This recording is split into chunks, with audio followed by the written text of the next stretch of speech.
നമസ്കാരം, കൊട്ടാരക്കര മീഡിയയിലേക്ക് സ്വാഗതം. തോക്ക് ചൂണ്ടി ചവിട്ടി നിലത്തിട്ട് ക്രഷർ മാനേജറുടെ കയ്യിലുണ്ടായിരുന്ന 10 ലക്ഷത്തിലധികം രൂപ തട്ടിയെടുത്ത സംഘം മണിക്കൂറുകൾക്കുള്ളിൽ മംഗളൂരുവിൽ പിടിയിലായി. കർണാടക പോലീസിന്റെ പിടിയിലായ പ്രതികളെ ഹോസ്ദുർഗ് പോലീസ് എത്തിയാണ് അറസ്റ്റ് ചെയ്തത്.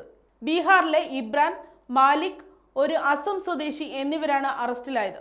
ബുധനാഴ്ച സന്ധ്യയോടെ കാഞ്ഞങ്ങാട് കല്യാൺ റോഡിലാണ് സംഭവം.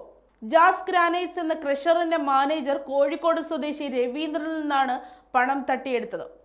ക്രഷറിൽ നിന്ന് കാഞ്ഞങ്ങാട്ട് താമസ സ്ഥലത്തേക്ക് വരാനായി തൊട്ടടുത്ത റോഡിലെത്തി ഓട്ടോറിക്ഷ കാത്തു നിൽക്കുകയായിരുന്നു രവീന്ദ്രൻ.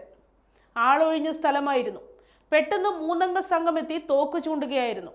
പിന്നാലെ ചവിട്ടി നിലത്തിട്ടു. തുടർന്ന് പണമടങ്ങിയ ബാങ്ക് തട്ടിപ്പറിച്ച് വാഹനത്തിൽ കടന്നുകളയുകയായിരുന്നു. സംഭവം നടന്ന് 1.5 മണിക്കൂറിന് ശേഷമാണ് പോലീസ് വിവരമറിഞ്ഞത്.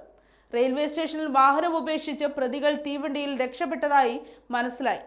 ജില്ലാ പോലീസ് മേധാവി ഡി ശില്പ ഉടൻ കർണാടക പോലീസിൽ വിവരമറിയിച്ചു. റെയിൽവേ പോലീസും ജാഗരൂകരായി. ഒടുവിൽ മംഗളൂരുവിൽ 3 പേരും കർണാടക പോലീസിന്റെ പിടിയിലായി.